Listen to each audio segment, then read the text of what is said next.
Good evening, everybody. I'm coming to you Sunday evening. Hope you all had a good weekend. I've been recently made aware that uh, SU has a fall break, so most of you aren't required anyway to start this chapter this week until Tuesday. So, as I said in the email that I sent to you all, um, because of this, there won't be enough time if most of you start reading Descartes on Tuesday um, for you to be prepared for the Wednesday morning virtual classroom. So that is canceled for this week. We will have the regular Friday morning virtual classroom, so I hope to see some of you there. If you miss it, don't worry. And for those who could only make the Wednesday morning, don't worry as well. Continue to email me your questions if you have any, but I will post a link to the Friday morning video classroom, so you could see that, and that should be okay for you for this week. Okay, so without further ado, let's go into Descartes. Many people consider René Descartes the prototypical modern thinker, the father of modern philosophy. Some people might even go that far. Certainly not the most important modern philosopher. I believe it's Kant, and I think many or most philosophers would agree with that. But Descartes is absolutely important in the history of Western thought. Why? Because, well, for several reasons, but let's take it one at a time. He is a foundationalist thinker. Foundationalism means, as the name might suggest, certainty. It has to do usually with knowledge, certainty of knowledge, a certain assurance of knowledge. So how does one create a foundation of knowledge? First, you have to discard all those things that are without foundation, without a secure foundation. So Descartes is at once a destroyer. Well, he needs to destroy everything insecure so that he could create a secure foundation upon which he builds the certainty. Certainty might be too strong a word, but the assurance of modern knowledge. So from your readings, first off, it's that Russell chapter as we normally do.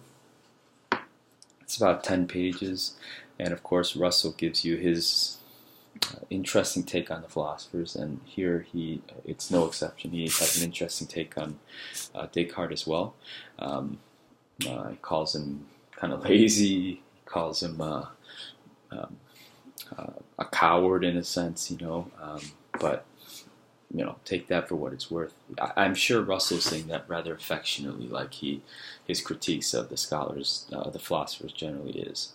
But the more important reading is the Descartes reading. The handout, the PDF that I uploaded. It's on your Blackboard page. It's under the readings module or the readings section, whatever you call it, on the left frame. It's under readings, and Descartes is one of them, and that's where you'll find maybe 6 pages or so. Important reading, but I've reduced it to that. So how does Descartes destroy? Well, first off, why does he feel the need to destroy the commonly accepted forms of or sources of knowledge? Well, he starts one by one. I guess the background here is really that this is during the time, especially in France, because it's more open. It's not the most progressive country at this time. Probably Holland was, but France was still relatively conservative religiously, but certainly not so like some other places. Italy, for instance, much stricter. But Descartes was a free thinker, and we have to take his word, or you could take Russell's word, that Descartes seems to have been a devout Catholic. maybe not so devout like some non-philosophers or non-mathematicians, but pretty much maybe about as devout as a philosopher or a mathematician could be expected to be, right, during this time. So for Descartes, this change that's going on now, the scientific worldview, secularism, what was formerly known as heresy, is now becoming widely accepted in intelligentsia. So, but he wants to remain faithful to the church, and if Russell's assessment is correct, then maybe Descartes wants to do it within the church, or wants to somehow persuade the church to be more open-minded about the intellectual climate of the day. So, in a way, he wants to be a conciliator. Right? He wants to have not a reconciliation, right? But he wants to have a friendly dialogue between faith, between the church and science, and so that he is convinced that these two are not incompatible, as it's beginning to seem, at least in the eyes of many academics and scientists. So, Descartes has to do something. I mean, what is real knowledge? What is secure knowledge? What is credible knowledge? What is not? Right? So, he goes on this experiment outlined in his Meditations, his most famous work. Also Discourse and Method, upon which you're reading as well, but that's kind of similar to this as well. And Discourse and Method, I believe, is where you get his famous saying, "Cogito ergo sum." Cogito ergo sum, right? The G is hard, I think, of course, in Latin. I think, therefore I am. You don't have to have studied a lick of philosophy, but you probably recognize that term, right? You may not know it's Descartes, but you know it's something important, right? I think, therefore I am. That's from the Discourse on Method, I believe, but it's also rephrased, and the whole point of the Meditations is really that. So we'll get to what that means precisely in a second, but so Descartes wants to somehow resolve this budding tension between this opposition between science and faith, that he doesn't want it to be. He doesn't want it to be oppositional. He wants it to be compatible, even perhaps. So that's the motivation of him exploring these sources of knowledge. So how does he go about this? He goes on a thought experiment. I mean, I don't think you really have to take it literally, because he breaks the Meditations on these days, right? First day, second day, third day, fourth day, and I think to many readers it's pretty obvious that he's kind of mimicking the creation of God. God created in 6 days, and he goes about destroying in these successive days here. But okay, so he goes on these Meditations, and on the first day, and the second, and so forth, he targets accepted, supposedly, presumably secure notions of knowledge, and he reveals one by one that they're not secure, at all. So one is sensory perception. This is the most obvious candidate of the day, empiricism, as you learned from last chapter, Francis Bacon. This is why I made you read Francis Bacon, because by now, because of people like Bacon, the West is thoroughly empirical, right, in their scientific approach to knowledge. So, what you see, seeing is believing. Right, knowledge is power. We're all born with a blank slate, and we have to fill our minds through education, through content.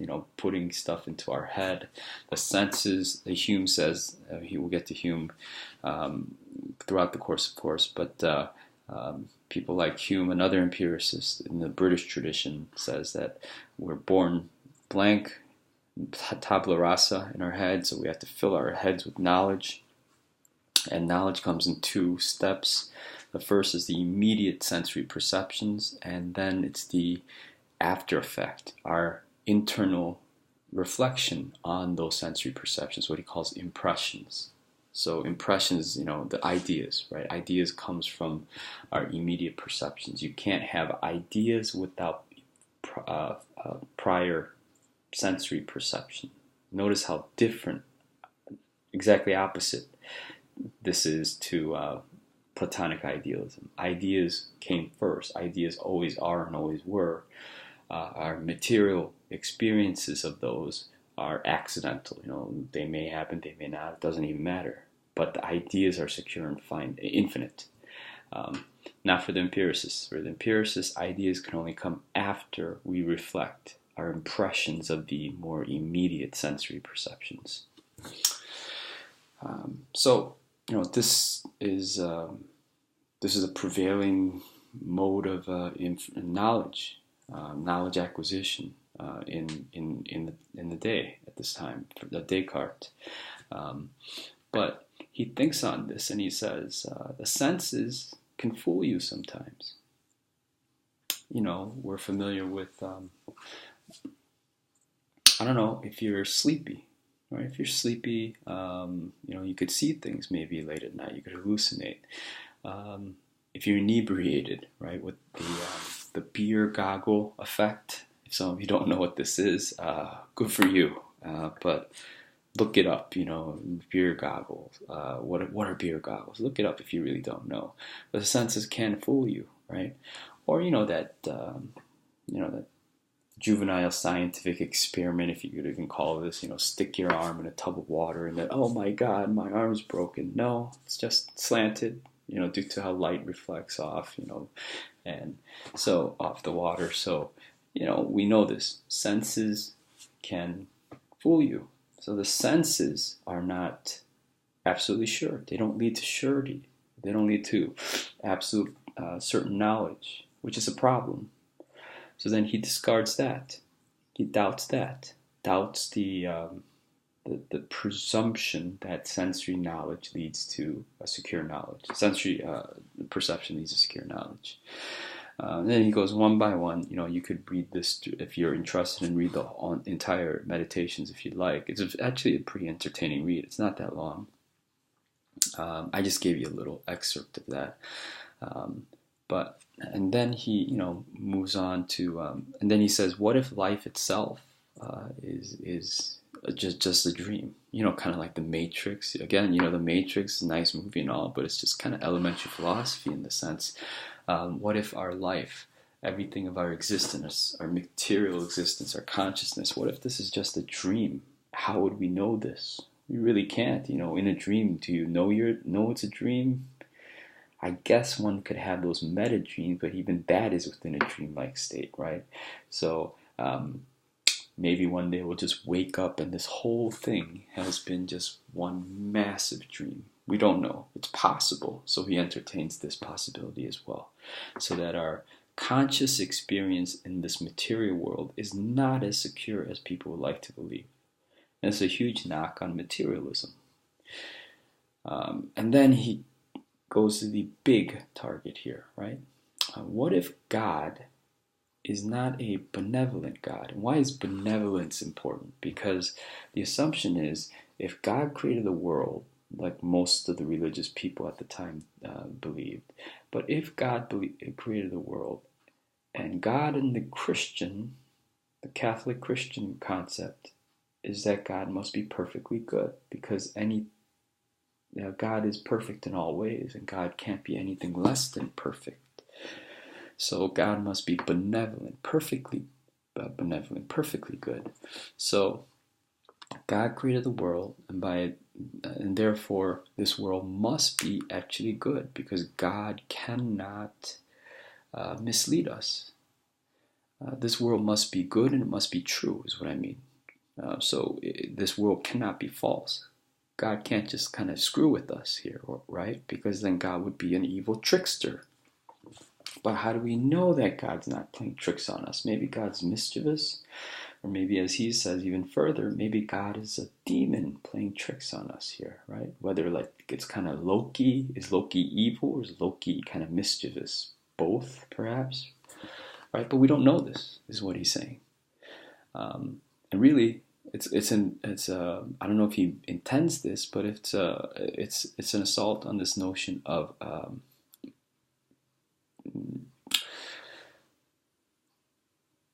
powerful God, a powerful God. If God is so powerful that we have to believe everything God says or everything about God is good, why? Because God is all powerful and we fear God's power, so we're led to believe these things about God when God might be an evil trickster. You know, it's dangerous to even think this for his time. So, but he did say this. So there's a credit to him for actually saying this, right? So that's possible, meaning there's no way to disprove this either, right? We don't really know. And maybe, like I said, maybe he wasn't consciously intending this, perhaps, but maybe he is a little troubled by the notion that because God is all powerful, then God must then also be good. May not be true. God seems to be all powerful if God exists. But what if this God is actually being playful or cruel, even sadistic, and playing tricks on us? So take that for what it's worth. It's up to you to decide, of course, on how to interpret this. But yeah, that's doubt. So every day, every stage, he has doubt, severe doubts for every presumed, supposed, secure notion, secure fountain, secure venue of knowledge, secure source of knowledge. So then he has a huge problem because he has gotten so good at destroying these supposed foundations of knowledge. And his big worry is that what if there's nothing secure? Then aren't we rationally reduced to skepticism in the most radical way? Like you really can't believe anything. Nothing is secure. That's what it seems like. So he's troubled. But in his trouble, he comes up with a brilliant insight. So simple, but brilliant. What can he not doubt? The fact that he's doubting. Now, when I first read this, I was like, oh, that's kind of strange. Of course you could doubt you're doubting. But then it only took a second for me to think about this. And then I said, well, you really can't, right? Because if you're doubting that you're doubting, if you're doubting the claim that he's doubting, what is that itself? It's another doubt. So you keep doubting that you're doubting, but it's all doubting, right? So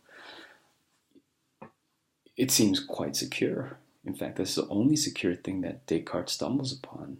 You can't doubt that you're doubting. And what is doubting? And here's this, it's an obvious step in a way, but it's kind of a brilliant step too. Doubt is not mere doubt. Doubt is an activity of what? Thought, thinking. So because he doubts and he can't refute his doubting, he can't deny it. It's what he's doing. He's doubting. And doubting is thinking. I think, and that is secure. The fact that I'm a thinking being, the fact that I'm thinking is secure.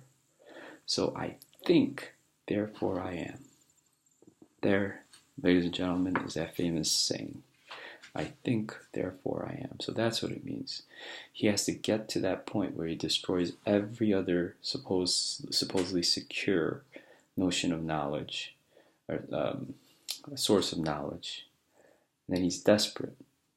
But then he realizes that he could not doubt that he doubts. And doubting is thinking. So thinking itself is secure. And who's thinking? I am thinking. So I am a thinking being, is what he later concludes. Human being is thinking being. And we cannot doubt ourselves. It's revolutionary in this way. Prior to this, all accounts of knowledge are theological. God created the world. Everything we know is in and through God. Without God, there's nothing to know because we're not even existing to know, right? But in Descartes' system, notice how humanistic the turn is. I think, I doubt, therefore I am. Security is through identity of the self first. And that first step is necessary to then build up every other stage, foundation, every other stage in the foundation of knowledge. And then you need that first knowledge of the self, the security of the self as a thinking being, to, in a few steps later, he proves, and it's a controversial proof, but he proves the existence of God. So the self comes first as a thinking being, and then you prove God, and if you prove the existence of God, then everything else flows. But you have to be able to appreciate this, how revolutionary, how modern, how humanistic this is. The human is the center. So then how does he, what does he do after he establishes the self? This is a very important stage because some people, some philosophers stop right there. They say we can go no further. There's a fringe view in philosophy called solipsism. It's a fancy word. If you want to impress friends, you could just say solipsistic, right? That just means that literally the only thing you know for sure is real is yourself. Meaning, this mug right here, what the heck is this Christmas mug? Embarrassing. But anyway, yes, this mug right here looks real, seems real to me, but how do I know it's real? I don't, the solipsist would say, because the only thing I know is real is not the cup in the external world, but the idea of it in my head through the perception I have.